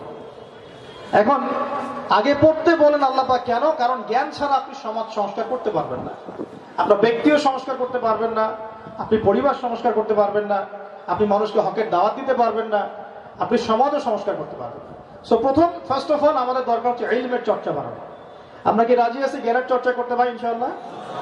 তাহলে আমি ছোট্ট করে একটা সিলেবাস বলে দিই, শুনবেন তো ইনশাআল্লাহ? স্পেশালি যারা জেনারেল ব্যাকগ্রাউন্ড থেকে আসছেন তারা, এবং অবশ্যই মাদ্রাসা ব্যাকগ্রাউন্ডে যারা আছেন তারা তো আছেনই, সবার জন্যই ফায়দামন্দ হবে ইনশাআল্লাহ। আমাদের একমুখী জ্ঞান অর্জন করলে এই যুগে চলবে না, কথা বোঝেন না। একমুখী জ্ঞান অর্জন করলে এই যুগকে ডিল করা যাবে না। এই যুগটা হচ্ছে সায়েন্স এন্ড টেকনোলজির যুগ। এখানে একমুখী জ্ঞান দিয়ে বিশ্বের চলমান সমস্যাগুলোকে সমাধান করা যায় না। কি দরকার? কোরআন সুন্নাহর জ্ঞানের সাথে সমসাময়িক উপকারী জ্ঞানগুলোকে নিতে হবে, নিয়ে আপনাকে একটা সিলেবাস ফর্ম করতে হবে, করে কনস্ট্রাকটিভলি পড়াশোনা করতে হবে। এই পড়াশোনা যদি আপনি 10 বছর 15 বছর আমরা করতে পারি, ইনশাআল্লাহ দেখবেন 10 বছর পরে একটা প্রজন্ম আসবে যারা কোরআন সুন্নাহকে হাতে নিয়ে ওয়ার্ল্ডকে চ্যালেঞ্জ করতে পারবে ইনশাআল্লাহ। আদারওয়াইজ এই একমুখী জ্ঞান দিয়ে আসলে কিছু সম্ভব হচ্ছে না। যা হচ্ছে তা প্রয়োজনের তুলনায় খুব কম। যেমন একজন ইমাম সাহেব কেন বিশ্বের অর্থনীতি সম্পর্কে জানবে না, এই অধিকার কি তার নাই? কথা কি বুঝতে পারছেন না? আচ্ছা, একজন সমাজের নেতা তিনি কেন ইমামতি করতে পারবেন না? তার কি ইমামতি করার যোগ্যতা বা অধিকার নাই? মনে করেন আমি একজন ইমাম, আমার কি অধিকার নাই বিশ্বের অর্থনীতি সম্পর্কে জানার এবং অর্থনৈতিক সেকশনে কি সমস্যাগুলো হচ্ছে এগুলোকে সলভ করার জন্য আমি আমার রায় দিব, মত দিব, আমি আমার গবেষণা উপস্থাপন করব, এই অধিকার কি আল্লাহ আমাকে দেন নাই? কেন আমি পারছি না তাহলে? কারণ ওই অর্থনৈতিক সেকশনে আমার জ্ঞান নাই, কিন্তু আমি এখানে ইমাম আছি ঠিকই, ঠিক আছে, জ্ঞানটা একমুখী। আবার মনে করেন আমি সমাজের নেতা, কথার কথা বলছি, কথার কথা আমি আসলে সমাজের নেতা নই, কথার কথা বলছি আমি সমাজের নেতা মনে করেন। এখন আমি সমাজ সম্পর্কে জানি, অর্থনীতি বুঝি, বিশ্বের রাজনীতিও বুঝি মাশাআল্লাহ, কিন্তু আজান হয়ে গেলে আমি ইমামতি করতে পারি না। কথা কি বুঝতে পারছেন? আজান হয়ে গেছে কিন্তু আমি ইমামতি করতে পারছি না, আমি সূরা কেরাত করতে পারি না, আমি নামাজের মাসলা মাসাইল বুঝি না, আমার কেরাত শুদ্ধ হচ্ছে না, আমি জুমার খুতবা দিতে পারছি না। আমি আমার সমাজের নেতা ঠিকই, কিন্তু আমার সমাজের মানুষদেরকেই জুমার দিন মিম্বর থেকে আমি খুতবা শোনাতে পারছি না। তাহলে এখানে কি পড়াশোনার গ্যাপ আছে না? তারপর তার পড়াশোনা হচ্ছে বৈষয়িক পড়াশোনা, তার পড়াশোনার মধ্যে ইসলাম নাই। এই দ্বিমুখী পড়াশোনাকে যদি আপনি এককেন্দ্রিক করতে না পারেন, চলমান সংকট সমাধান করা সম্ভব না। এটা প্রথম কথা। কিভাবে করবেন এটা চিন্তা ফিকির তারা করবেন যারা আমাদের জাতির কাণ্ডারি, তারা করবেন। আমরা ফাযাক্কির ইন্নামা আনতা মুযাক্কির, উপদেশ দাও তুমি উপদেশ দাতা, লাস্তা আলাইহিম বিমুসাইতির, তুমি কারো প্রতি দারোগা দাও, এটা আল্লাহ পাক আমাদেরকে বলেছে।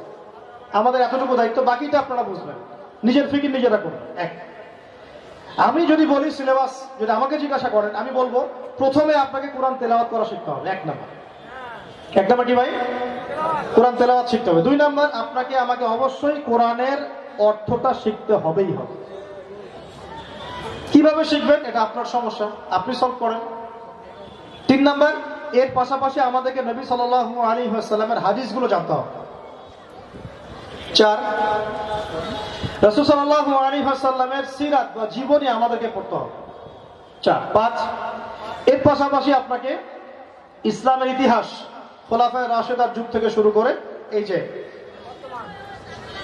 2023 পুরো ইতিহাস, ইসলামের ইতিহাস পড়ে শেষ করতে হবে। ছয়, ইসলামিক অর্থনীতির জ্ঞান অর্জন করতে হবে। সাত, ইসলামিক ফিলোসফি বলে একটা কথা আছে, ইসলামিক দর্শন, এই বইগুলো পড়ে শেষ করতে হবে। আট, আকীদা, আকীদা খুব ইম্পর্টেন্ট জিনিস, আকীদা বিশুদ্ধ করে সেই পড়াশোনা করতে হবে।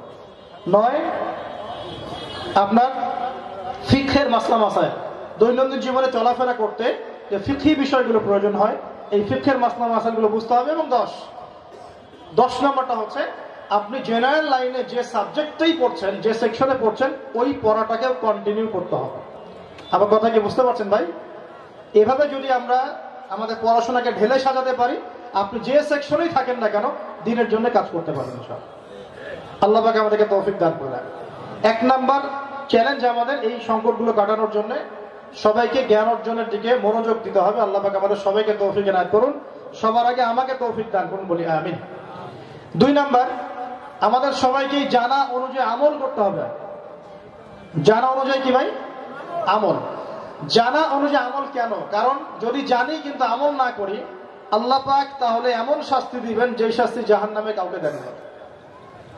আল্লাহ পাক জাহান্নামে এমন কিছু শাস্তি দিবেন, মানুষ তাদের কাছে গিয়ে বলবে তোমরা তো খুব ভালো ভালো কথা বলতে, জ্ঞানের কথা বলতে, আজকে তোমরা জাহান্নামে কেন আর তোমাদের এই শাস্তি দেয়া হচ্ছে কেন?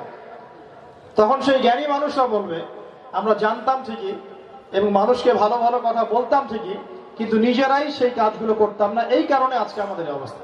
আল্লাহ পাক আমাদেরকে জানা অনুযায়ী আমল করার তৌফিক এনায়েত করুন বলি আমিন। কি করলে জানা অনুযায়ী আমল হবে? জাস্ট একটা কাজ, অনলি একটা কাজ। অনেক বেশি বললে মনে রাখতে পারে না মানুষ, আমি গুটিয়ে বলছি অনলি একটা কাজ। একটা কাজ কি? জীবনের প্রতিটা কাজ, আপনার ঘুমানো, ঘুম থেকে ওঠা, খাওয়া দাওয়া করা, ইস্তেঞ্জা করা, আপনার পোশাক পরা, চলাফেরা, নামাজ কালাম, জিকির আজগার, তাসবিহ তাহলিল, ব্যবসা বাণিজ্য, হ্যাঁ, সামাজিক বিষয় ডিল করা ইত্যাদি। জীবনের প্রতিটা কাজ রাসূলুল্লাহ সাল্লাল্লাহু আলাইহি ওয়াসাল্লামের সুন্নত মোতাবেক করার চেষ্টা করতে হবে। That's all. কঠিন খুব, পারা যাবে না ইনশাআল্লাহ। নিজের চেহারা থেকে শুরু করবো আগে। আমার চেহারায় রাসূলের দাড়ি রাখা যাবে না, সুন্নত। তার মতো করে পোশাক পরা যাবে না, তার মতো করে ঘুমানো, তার মতো করে ঘুম থেকে ওঠা, তার মতো করে খাওয়া, তার মতো করে ইস্তেঞ্জা করা, তার মতো নামাজ পড়া, এগুলো করা যাবে না ভাই। এগুলো করলে কি কেউ আমাদের গর্দান উড়িয়ে দিবে? কেউ আমাদেরকে জেলখানায় বন্দী করে দিবে? কেউ কি আপনার সম্পদ কেড়ে নিবে? এই কাজগুলো করার অধিকার আমার আছে, আপনারা আছে, এবং এই কাজগুলো করলে কেউ আপনার এই ব্যক্তি স্বাধীনতায় হস্তক্ষেপ করবে না। তাহলে কেন করছি না ভাই? কোন জায়গায় সমস্যা? তাহলে কেন তাহলে নামাজ পড়ছি না? কেন আমার চেহারা দাঁড়িয়ে নাই? তাহলে কেন আমি রাসূলের মতো সুন্নত পদ্ধতিতে ঘুমাই না, খাই না, ইস্তেঞ্জা করি না, কোরআন তেলাওয়াত করি না, নফল নামাজে অভ্যস্ত হই না, তার মতো করে কেন ব্যবসা করি না, তার মতো করে কেন আমি সমাজের সাথে মেলামেশা করি না, এবং তার রেখে যাওয়া যে দিন ইসলাম, এই আমানতটাকে আমি কেন তাহলে সবার ঘরে পৌঁছে দেই না? সমস্যাটা কি তাহলে নিজেদের মধ্যে না অন্য কোথাও? বলেন, সমস্যা কোথায়? নিঃসন্দেহে সমস্যা আমার মধ্যে। তাহলে কি আজকে একটু তওবা করে ফিরে আসা যাবে যে আল্লাহ, সারা জীবন যা করেছি আল্লাহ তুমি মাফ করে দাও, আগামী জীবন ইনশাআল্লাহ, আগামী পুরো জীবনটা রাসূলের সুন্নত মাফিক চলার চেষ্টা করবো ইনশাআল্লাহ তাআলা। আল্লাহ পাক আমাদের সবাইকে তৌফিক এনায়েত করুন, বলি আমিন। এক নাম্বার পয়েন্ট কি ছিল ভাইয়া বলেন? এই লেকচারটা যুবকদের জন্য একটা মাস্টারপিস লেকচার ইনশাআল্লাহ। এত শর্ট টাইমে এই 10টা পয়েন্ট আপনাকে অন্য কেউ বলবে না ইনশাআল্লাহ। এক নাম্বার বলেছি আপনাকে জ্ঞান অর্জন করতে হবে, এবং সিলেবাস বলে দিয়েছে আপনাকে 10টা পয়েন্ট। এই সিলেবাস ওয়াইজ আপনাকে পড়াশোনা করতে হবে। বেশি না, 5টা বছর পড়েন, অনলি 5টা বছর। 5 বছর পর আপনি নিজেকে আবিষ্কার করবেন। 5 বছর আগের আপনি, 5 বছর পরের আপনার মধ্যে আকাশ পাতাল পার্থক্য ইনশাআল্লাহ। এখন আপনি খিদির নন, 5 বছর পর খিদির হয়ে যাবেন ইনশাআল্লাহ। আর কথা কি বুঝতে পারছেন? 2 নাম্বার কখন হবে? যখন আমি জানা অনুযায়ী আমল করব। জানা অনুযায়ী আমল করার সবচেয়ে বেস্ট ওয়ে হচ্ছে রাসূল সাল্লাল্লাহু আলাইহি ওয়াসাল্লামের সুন্নত মাফিক জীবনটা গড়া। শুধু নামাজ গড়া নয়, জীবন গড়া। আল্লাহ পাক আমাদের সবাইকে তৌফিক দান করুন, বলি আমিন। 3 নাম্বার, যুবক ভাইরা শোনেন, 3 নাম্বার হচ্ছে জানেন আমল করছেন, এবার আপনাকে হালাল রিজিকের সোর্স তৈরি করতে হবে। হালাল রিজিক মানে সরকারি চাকরি করতেই হবে, নট নেসেসারি। বেসরকারি ক্ষেত্রে করলে হালাল পাওয়া যাবে না এমনও না। শুধু চাকরিই করতে হবে, ব্যবসা করা যাবে না এমন নয়। ব্যবসা করব, কৃষি কাজ করা যাবে না এমন নয়। যে কোনো কাজ যেটা হালাল আপনি সেটা লুফে নেবেন ইনশাআল্লাহ। হালাল কাজ করতে কোনো লজ্জার কিছু নাই। লজ্জার কিছু আছে? যে কাজটা হালাল আমরা করবো ইনশাআল্লাহ। রিজিক হারাম কোনো ইবাদত আল্লাহর কাছে কবুল হবে না। রিজিক হালাল ইনশাআল্লাহ, ইবাদত আল্লাহর আরশ পর্যন্ত পৌঁছে যাবে ইনশাআল্লাহ তাআলা। তাহলে আমাদের তৃতীয় কাজ কি ভাই? হালাল রিজিক। আমরা কি তাহলে সুদ খাবো এখন থেকে ভাই? বেশি বেশি লোন নিব, চড়া সুদে লোন নিব না? বেশি বেশি সমিতিতে নাম লিখাবো, তাই না ভাই? বেশি বেশি মা বোনরা তো এখন বেশি নাম লিখায়। আচ্ছা, আমাদের কি মনে হয় যে আমরা যদি রিবা না খাই আমাদের রিজিক আসবে না আল্লাহর কাছ থেকে? বন্ধ হয়ে যাবে। আমরা যদি সুদ না খাই রিজিক বন্ধ হয়ে যাবে। আমরা যদি এই চাকরিটার জন্য ঘুষ না নেই তাহলে কি আমার রিজিক আল্লাহ বন্ধ করে দিবে? আমি যদি মাপে কম না দেই তাহলে কি আমি রিজিক পাবো না আল্লাহর কাছ থেকে? আমি যদি মিথ্যা কসম করে পণ্য বিক্রি না করি তাহলে কি আমার রিজিকের দরজা বন্ধ হয়ে যাবে?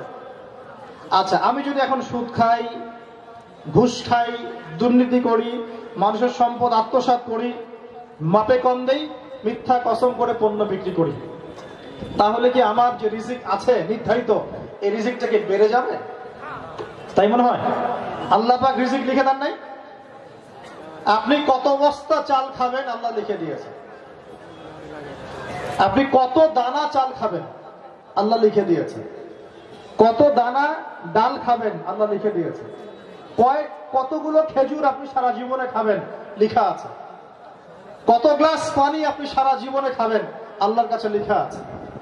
এখন কি আমাদের মনে হয় যে এই হারাম পথগুলোতে না গেলে আমার এই রিজিকটা সংকুচিত হয়ে আসবে, বন্ধ হয়ে যাবে? আর যদি আমি সুদ ঘুষ হারামে ঢুকে যাই তাহলে রিজিকটা আরো বেড়ে যাবে, এমনটা মনে হয়? যদি কারো বিশ্বাস এমন হয় সে একজন মুশরিক। সে একজনকে বলেছি শিরকের পাপে আমরা সবাই লিপ্ত আছি। তখন সে মনে করছে রিজিকের মালিক সে নিজেই।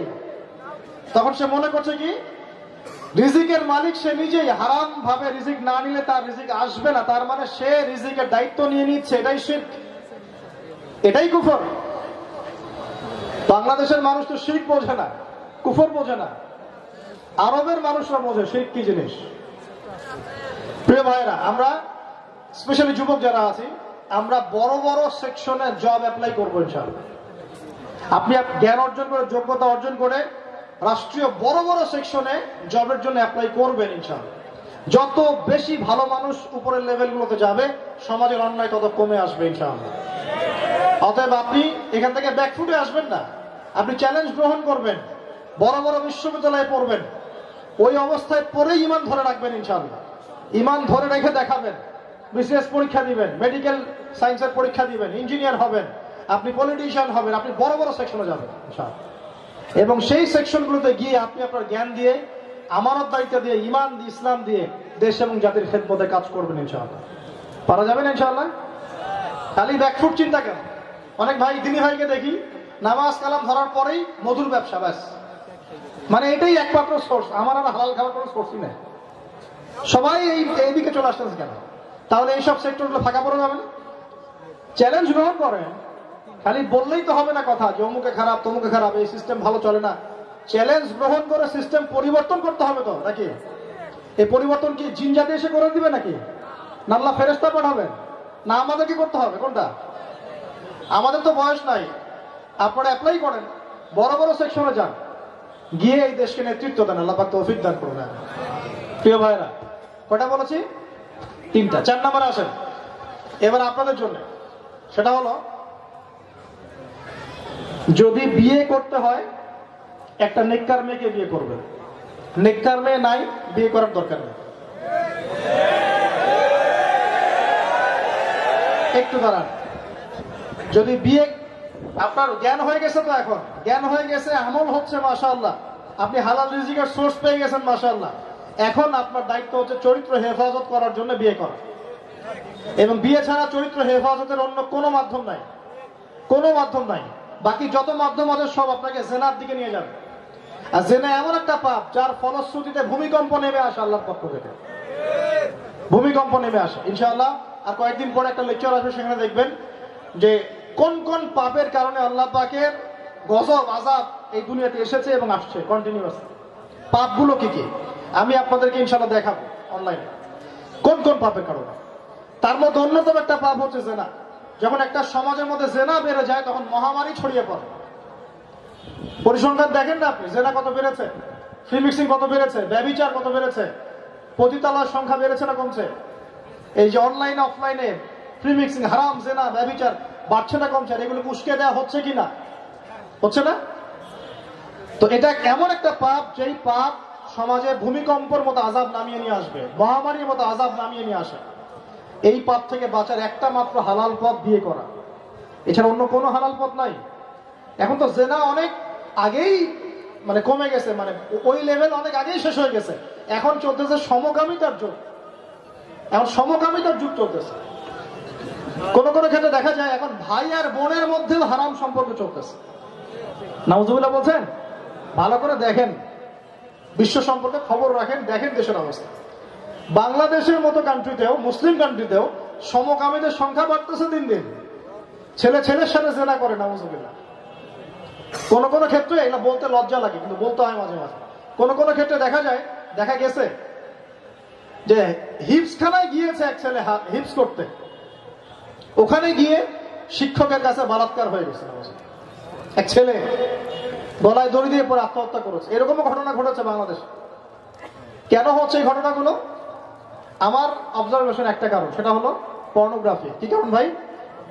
পর্নোগ্রাফি মানে বোঝেন কি? ব্লু ফিল্মস, যেটা আপনি ফেসবুক ইউটিউবে ঢুকলেই দেখতে পাবেন। এগুলো যখন দেখা ফ্রি অ্যাক্সেস দিয়ে দেওয়া হয়েছে, সবাই কম বেশি মোবাইলে ঢুকলেই দেখতে হয় এগুলা, অনেক ইচ্ছা করে দেখে। এগুলো দেখতে থাকলে মানুষের ভিতরে মনুষ্যত্বের মৃত্যু হয় আর পশুত্ব জাগ্রত হয়। তখন মানুষ পশু হয়ে যায়। ওর সামনে একটা ছেলেকে আনলেও ধর্ষণ করে রেখে দিবে। একটা বাচ্চাকে, আমার হুজুর আমার এখানে বাসায় আমাকে রেখে বাইরে আরো 8-10টা মেয়ের সাথে সে সম্পর্ক করে বেড়ায়, করবেই তো। এরকম ছেলেকেই তো বিয়ে করেছেন। ওই ছেলে টাকা দেখে বিয়ে করেছে। তো নবীজি কি দেখে বিয়ে করতে বলেছে বলেন? এখন এই দিনদারিতা তো ভিতরের ব্যাপার, তাই না? মানুষের কলিজা তো দেখা যায় না, বাইরের তো কিছু আলামত দেখা যায় নাকি? অ্যাটলিস্ট সে 5 ওয়াক্ত নামাজ পড়ে, অ্যাটলিস্ট সে পর্দা করে, অ্যাটলিস্ট কোরআন তেলাওয়াত করতে পারে, অ্যাটলিস্ট হাদিসের উপর তার ভক্তি শ্রদ্ধা আছে, মেনে চলার চেষ্টা করে। এগুলো দেখেও তো বিয়ে করতে পারতেন। আল্লাহ পাক তৌফিক দান করুন। আর যারা করেন নাই তারা আমার নসিহত শোনেন নাই। একজন দিনদার মেয়ে কান্নাকাটি করে আল্লাহর কাছে চেয়ে নিবেন, আর আল্লাহ পাক কখন আপনাকে সেই মেয়ে দিবেন?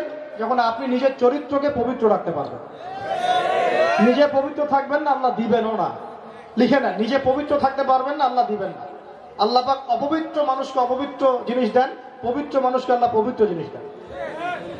এখন দিয়ে যান, আল্লাহ যদি আপনাকে দিয়ে দেন, তারপর আর ডানেও তাকাবেন না, বামেও তাকাবেন না। এই মানুষটাকে নিয়ে তাকে ভালোবেসে, তাকে আল্লাহর সন্তুষ্টির জন্য ভালোবেসে তার সাথে এই ছোট্ট দুনিয়ার জীবনটা কাটিয়ে দিবেন। অনেকে অনেক ফ্যান্টাসিতে ভোগেন যে 2টা 3টা 4টা করে ফাটাই ফেলবো ভাই। হ্যাঁ, তো এক বাক্যে বলতেছি ভাই, দরকার নাই। একজনকে পেয়েছেন দিনদার, নেককার, মুত্তাকি, এবং যে আপনাকে ভালোবাসে, আপনিও যাকে ভালোবাসেন, বাস চোখ বন্ধ করে দুনিয়ার জীবনটা কাটায় থাকে। সবার জন্য সবকিছু নয়, সবাই সবকিছু করতে পারবে না। সবার জন্য সবকিছু না, সবাই সবকিছু করতে পারবে না। আল্লাহ পাক আমাদের সবাইকে বোঝার তৌফিক দান। এবং পারিবারিক জীবনে সুখী হওয়ার একটা অস্ত্র, একটা ছেলেদের জন্য, মেয়েদের ব্যাপার ডিফারেন্ট।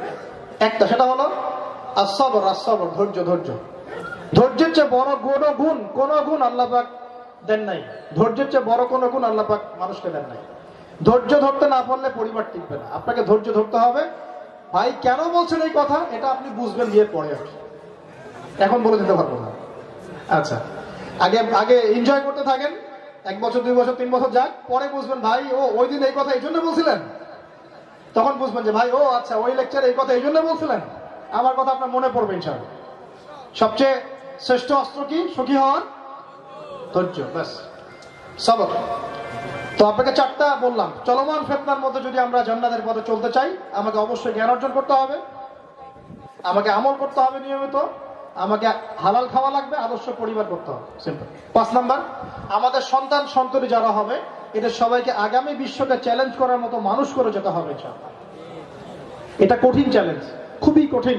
এই যুগে বাচ্চাদেরকে মানুষ করা যে এত কঠিন, আমি নিজেই বলতেছি, এত কঠিন। কোথায় নিয়ে যাবেন আপনি, কোথায় পড়াবেন? আপনি ভালো, আপনার পরিবার ভালো, বাচ্চাকে দিয়েছেন একটা স্কুলে, ওখানে দেখবেন 8-10 জন পড়তেছে। এই 10 জনের পরিবার ভালো না, এই সঙ্গ দোষে আপনার ছেলেও খারাপ হয়ে যাবে। আপনি বাচ্চাকে কতদিন ঘরের মধ্যে বন্দী করে রাখবেন? বন্ধু বান্ধবদের পাল্লায় পড়বে, বন্ধুদের সাথে ওই যে আড্ডা পিটাতে গিয়ে দেখবেন সিগারেটের টান দেওয়া শুরু করেছে, বান্ধবীদের সাথে এই যে ছেড়ে দিয়েছেন কোচিং এ, ওইদিকে মাশাআল্লাহ লাইন মারা শেষ হচ্ছে। সন্তান মানুষ করা এই যুগে সবচেয়ে কঠিন কাজগুলোর মধ্যে একটা। কখন এটা সাকসেস হবে? একটা হাদিসের উপর আমল করেন। নবী সাল্লাল্লাহু আলাইহি ওয়াসাল্লাম বলেছেন, আলা কুল্লুকুম রাইন ওয়া কুল্লুকুম মাসউলুন আন রাইয়াতিহি। নবীজি বলছেন, শোনো, তোমরা প্রত্যেকেই দায়িত্বশীল। দায়িত্বশীল মানে এখানে রাখাল। রাখালের হাতে একটা লাঠি থাকে, তাই না?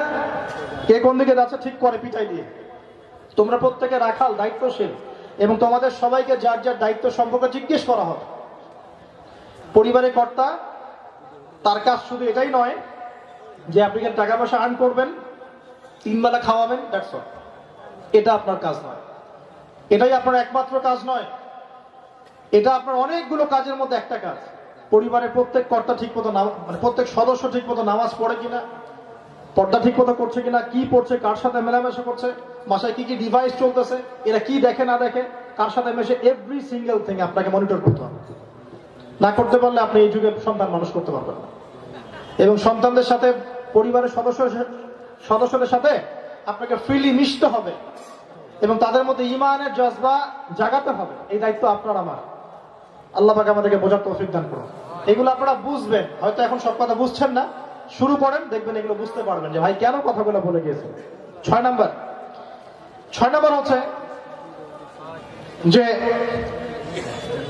আমাদের সবার কাছে আল্লাহ পাক একটা আমানত দিয়ে গেছেন বলতে, সেই আমানতটা রাসূল সাল্লাল্লাহু আলাইহি ওয়াসাল্লামের মাধ্যমে আমাদের কাছে দিয়ে আল্লাহ পাক আল্লাহর নবীকে দুনিয়া থেকে নিয়েছে। সে আমানতের নাম হচ্ছে দ্বীন ইসলাম। নিজেরা এখন আমরা ইলম অর্জন করেছি, আমল করছি, সব ঠিক আছে। এখন আমাদের কাজ হচ্ছে আদর্শ পরিবার গড়ার পাশাপাশি দ্বীনের এই দাওয়াতটাকে সমাজে ছড়িয়ে দেওয়া। এখন এই দাওয়াত কি শুধু আলেম ওলামারাই দিবেন, নাকি সবার উপরেই দাওয়াত দেওয়া ফরজ? কোনটা? এখন আপনি নামাজ পড়ছেন, এই নামাজের দাওয়াতটা কি মানুষকে দেওয়া যাবে না ইনশাআল্লাহ? আপনি মাশাআল্লাহ যাকাত দেন, এই যাকাতের দাওয়াতটুকু দেওয়া যাবে না? আপনি দিনের জ্ঞান অর্জন করছেন, এই জ্ঞান অর্জনের দিকে মানুষকে ডাকা যাবে না? আপনি মাশাআল্লাহ পর্দা করছেন, অন্য বোনকেও পর্দার দিকে ডাকা যাবে না? যে যা করছি এতটুকু তো কমসে কম বলা যায় নাকি? আমরা শ্রেষ্ঠ জাতি হব কখন? আল্লাহ পাক বলছেন যখন আমরা তিনটা শর্ত পূরণ করব। এক, তা'মুরুনা বিল মা'রুফ, আমরা যখন সৎ কাজে আদেশ করব। ওয়া তানহাউনা আনিল মুনকার, অসৎ কাজে নিষেধ করব। ওয়া তু'মিনুনা বিল্লাহ, আল্লাহর প্রতি ঈমান রাখবো ইনশাআল্লাহ। এই তিনটা কাজ যখন করতে পারবো ইনশাআল্লাহ আমরা কুনতুম খায়রা উম্মাহ, তোমরা শ্রেষ্ঠ জাতি হবে ইনশাআল্লাহ তাআলা। তাহলে আমাদের সবার উপর একটা দায়িত্ব আছে, সেটা হলো সৎ কাজে আদেশ করা, অসৎ কাজে নিষেধ করা, আল্লাহর রাসূলের দ্বীনটাকে এগিয়ে নেওয়া। পারবো তো ইনশাআল্লাহ ভাই? রাজি আছি ইনশাআল্লাহ? আচ্ছা, কয়টা বললাম? 6টা। 7 নাম্বার, এটা আলাদা করে বলছি। 7 নাম্বারটা হচ্ছে আমাদের স্ত্রী, মা, মেয়ে, বোন, আমাদের নারী জাতি, সমাজের নারীদের অংশটাকে অবশ্যই পারিবারিকভাবে পর্দায় রাখতে হবে। এই দায়িত্ব আপনার। কিভাবে রাখবেন আপনার দায়িত্ব। নসিহত করে রাখবেন না মেসওয়াক দিয়ে পিটায় রাখবেন, সেটা আপনার দায়িত্ব। মেসওয়াক দিয়ে পিটানো যায় মাঝে মাঝে, জানেন তো নাকি? স্ত্রী যদি আল্লাহ এবং তার রাসূলের আনুগত্য না করে মেসওয়াক দিয়ে একটু পিটান দেওয়া যায়, কেন পর্দা করবে না? করতে হবে। প্রথমে আল্লাহ রাসূল, আল্লাহ পাক বলেছেন নসিহত করো, নসিহত করে কাজ হচ্ছে না, বিছানা আলাদা করে দাও। তারপরেও কাজ হচ্ছে না, তখন মেসওয়াক দিয়ে একটা পিটাই দিবে। কেন পর্দা করবেন? তো এই পর্দা করানোর দায়িত্ব কার? আপনি পরিবারের কর্তা, দায়িত্ব আপনার। আল্লাহ পাক আমাদের সবাইকে, আমাদের মা বোনদেরকে পর্দা রাখার তৌফিক দান করে দেন। একটা হাদিস বলি, আপনার ফিকির আপনি করতে পারবেন। তাহাজ্জুদ গোজার হয়েও বহু মানুষ জান্নাতে যাবে না। তাহাজ্জুদ গোজার হয়েও বহু মানুষ জান্নাতে যাবে না। কোন মানুষরা? যারা নিজেদের পরিবারের মধ্যে বেহায়াপনার সুযোগ করে দিয়েছে। আমি বুঝাতে পারলাম কি? নামাজ পড়ে, তাহাজ্জুদ গোজার, কিন্তু পরিবারের মধ্যে বেহায়াপনা চলছে, সে প্রতিবাদ করে না। সে প্রতিবাদ করে না, এটাকে সংস্কার করার বা বেহায়াপনা দূর করার, পর্দা কায়েম করার ফিকির চেষ্টা করে না। তাহাজ্জুদ করে জান্নাত পাওয়া যাবে না। ওলামায়ে কেরামকে জিজ্ঞাসা করে যে অনেকেই জান্নাতে যাবে, কিন্তু এরকম কিছু মানুষ জান্নাতে যাবে না। হ্যাঁ, পরে হয়তো নবী সাল্লাল্লাহু আলাইহি ওয়াসাল্লামের সুপারিশে মানুষ জান্নাতে যাবে ঠিকই, কিন্তু জাহান্নামের শাস্তি ভোগ করার পর। আল্লাহ পাক আমাদের সবাইকে পরিবারে পর্দা কায়েম করার তৌফিক দান করুন, বলি আমিন। 8 নাম্বার, এমন কিছু ইসলামিক নন প্রফিটেবল বা নন পলিটিক্যাল কিছু অর্গানাইজেশন আপনাদেরকে ফর্ম করতে হবে, যেটাকে আমরা বলি সামাজিক সংগঠন আর কি, যেগুলো ইসলামের আলোকে সমাজ সেবামূলক কাজ করবে। বুঝতে পারছেন না মনে হয়? ইসলামের আলোকে সমাজ সেবামূলক কাজ করার জন্য সামাজিক কিছু মুভমেন্ট দরকার, সামাজিকভাবে ইসলামটাকে ছড়িয়ে দেওয়ার জন্য। যেমন এই যে রমজান মাস আসছে, এই রমজান মাসে যদি আপনাদের এলাকার মধ্যে একটা সামাজিক, একটা নন প্রফিটেবল নন পলিটিক্যাল একটা অর্গানাইজেশন থাকে, সেটা হতে পারে একটা শিক্ষা প্রতিষ্ঠান বা একটা ফাউন্ডেশন, যে কোনো একটা কিছু হতে পারে। তারা যদি রমজান মাসে মানুষের ঘরে ঘরে ইফতার পৌঁছে দেয়, কাজটা ভালো না খারাপ? এই কাজগুলোর মধ্য দিয়ে জনসংযোগ বাড়ে, ইসলামের সৌন্দর্য মানুষের কাছে উপস্থাপিত হয়, এতে করে অন্যরাও ইসলামের দিকে আসার একটা প্রত্যয় ফিরে পায়, আকাঙ্ক্ষা ব্যক্ত করে। ইসলামের এই সৌন্দর্যগুলো আমরা কমিয়ে দিয়েছি বলেই দেখবেন অনেক সময় অনেক বিধর্মী প্রতিষ্ঠান মানুষের বাড়িতে বাড়িতে গিয়ে, গ্রামে গঞ্জে, মাঠে ময়দানে এরকম সমাজ সেবামূলক কাজ করা শুরু করেছে। এই মানুষকে আস্তে আস্তে মুসলমান থেকে অন্য ধর্মে দীক্ষিত করা শুরু করেছে। এগুলো খবর তো রাখেন না মনে হয়। অতএব ইসলাম পন্থীদের এরকম কিছু মুভমেন্ট দরকার, আল্লাহ পাক তৌফিক দান করুন। আর 9-10 ভাই, সেটা হলো যে এমন কিছু শিক্ষা প্রতিষ্ঠান গড়ে তোলা উচিত প্রত্যেকটা জায়গায়, যেখানে গতানুগতিক শিক্ষা না, বৈষয়িক শিক্ষা, ইসলামিক শিক্ষার একটা সুন্দর সমন্বয়ের মধ্য দিয়ে একটা আলোকিত প্রজন্ম গড়ে তোলা যায়। এটা প্রয়োজন আপনারা আর বেশি না, 5টা বছর যাক, বুঝতে পারবেন কেন ভাই কথাটা বলছে।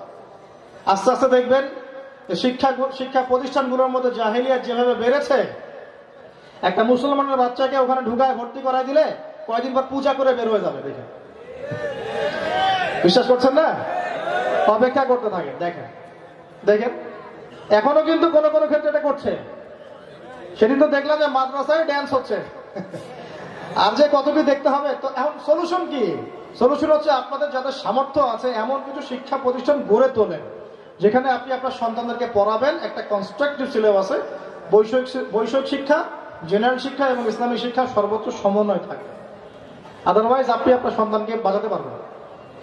10 নম্বর লাস্ট নসিহত হচ্ছে যুবক ভাইদের জন্য। ভাই শোনেন, এই উম্মত আপনার দিকে তাকায় আছে, এই জাতিটা আপনার দিকে তাকায় আছে, এই সমাজটা আপনার দিকে তাকায় আছে।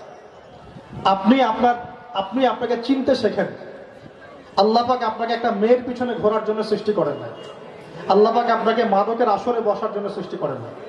আল্লাহ পাক আপনাকে এই রক সং করার জন্য, এই ব্যান্ড দল করার জন্য, কনসার্ট করার জন্য, হ্যাঁ, এই সংস্কৃতির নামে এই লাড়েলাপ্পা করার জন্য আপনাকে আল্লাহ পাক সৃষ্টি করেন না। আল্লাহ পাক আপনাকে পতিতাবৃত্তি করার জন্য সৃষ্টি করেন নাই। আল্লাহ পাক আপনাকে হকি স্টিক নিয়ে হলে হলে মারামারি করার জন্য সৃষ্টি করেন নাই। আল্লাহ আপনাকে সৃষ্টি করেছেন দুটো কারণে। আমার কাছ থেকে শোনেন, দুইটা কারণ। এক, আল্লাহ পাক আপনাকে সৃষ্টি করেছেন এই দুনিয়াতে আল্লাহর খলিফা হিসেবে। আমি এই দুনিয়াতে আল্লাহর খলিফা। খলিফা মানে আল্লাহর প্রতিনিধি। আমরা এই দুনিয়াতে আল্লাহর প্রতিনিধি। আমরা কি আমাদের সম্মান বুঝি? 2, আল্লাহ পাক আপনাকে আমাকে সৃষ্টি করেছেন এই দুনিয়াতে যেন আমরা আল্লাহর বিধান অনুযায়ী চলি এবং এই দুনিয়াতে আল্লাহর বিধান প্রতিষ্ঠা করি। এই দুটো আমাদের কাজ। এই প্রতিষ্ঠা কারা করবে? দাড়ি পাকাওয়ালা মানুষগুলো পারবে? তারা তো আকাঙ্ক্ষা করছে এখন যে কাশ যদি আমরা আবার যুবক হতে পারতাম তাহলে আমরা তোমাদের সাথে তোমাদের কাঁধে কাঁধ মিলিয়ে চলতাম। জিজ্ঞাসা করে দেখেন, তারা এই আকাঙ্ক্ষা করছে। তাহলে এই দায়িত্ব কার? মূলত আপনার দায়িত্ব, আমার দায়িত্ব। এখন আমি রিকোয়েস্ট করবো, আগে আপনি আপনাকে চিনতে শেখেন। আপনি আল্লাহ পাকের সিংহ, আপনি চিনতে শেখেন যে আপনি কে। ভেঙে পড়েন না কখনো, আপনি ভেঙে পড়েন না, হতাশ হবেন না। আপনি আল্লাহর সিংহ এই দুনিয়াতে, আল্লাহর খলিফা। আপন মানুষও যদি আপনার পাশে না থাকে আপনি আধারে হারিয়ে যায় না। নিজেকে চিনতে শেখেন, নিজেকে মূল্য বুঝতে শেখেন যে আপনি কে, কেন পৃথিবীতে আসছেন, কি চান আল্লাহ আপনার কাছে, আপনি ছুটছেন কোন দিকে, আপনার দায়িত্ব কি, চিনতে শেখেন। নিজেকে প্রশ্ন করেন যে আপনি কে। যখন উত্তর খুঁজে পাবেন তখন দেখবেন চোখ দিয়ে দরদর করে পানি পড়ছে। তখন আর দেরি করবেন না, সেজদায় পরে আল্লাহর কাছে ভিক্ষা চাবেন, আল্লাহ আমাকে তৌফিক দাও যেন আমি তোমার ইবাদতও করতে পারি, তোমার দিনটাকে তোমার জমিনে প্রতিষ্ঠা করতে পারি। আল্লাহ পাক আমাদের এই যুবক ভাইদেরকে দিনের এই প্রত্যয় নিয়ে আল্লাহর ইবাদত করার তৌফিক দান করুন এবং বেশি বেশি দিনী দাওয়াতি কাজ, দিনের মুভমেন্টের মধ্য দিয়ে আল্লাহ পাকের জমিনে দিন ইসলামটার প্রচার প্রসার ঘটানোর তৌফিক আল্লাহ পাক দান করুন। মনে রাখবেন, আপনার দেহের প্রত্যেক ফোঁটা রক্ত আল্লাহ পাকের দেওয়া আমানত। এটাকে জাহিলিয়াতের পথে ব্যয় করবেন না, আল্লাহর পথে ব্যয় করার চেষ্টা করবেন। আল্লাহ পাক আমাদের সবাইকে কথাগুলো বোঝার তৌফিক দান করুন। আমিন। আমি আর আলোচনা আজকে লম্বা করতে পারছি না, আমাকে মাফ করবেন। আকুলু কওলি হাযা আস্তাগফিরুল্লাহ লি ওয়া লাকুম ওয়া লিসাইরিল মুসলিমিন। বারাকাল্লাহু লানা ওয়া লাকুম বিল আয়াতিল হাকীম ইন্নাহু তাআলা জাওয়াদুন কারীমুন রাউফুর রহিম। সুবহানাকা আল্লাহুম্মা ওয়া বিহামদিক আশহাদু আন লা ইলাহা ইল্লা আনতা আস্তাগফিরুকা ওয়া আতুবু ইলাইক।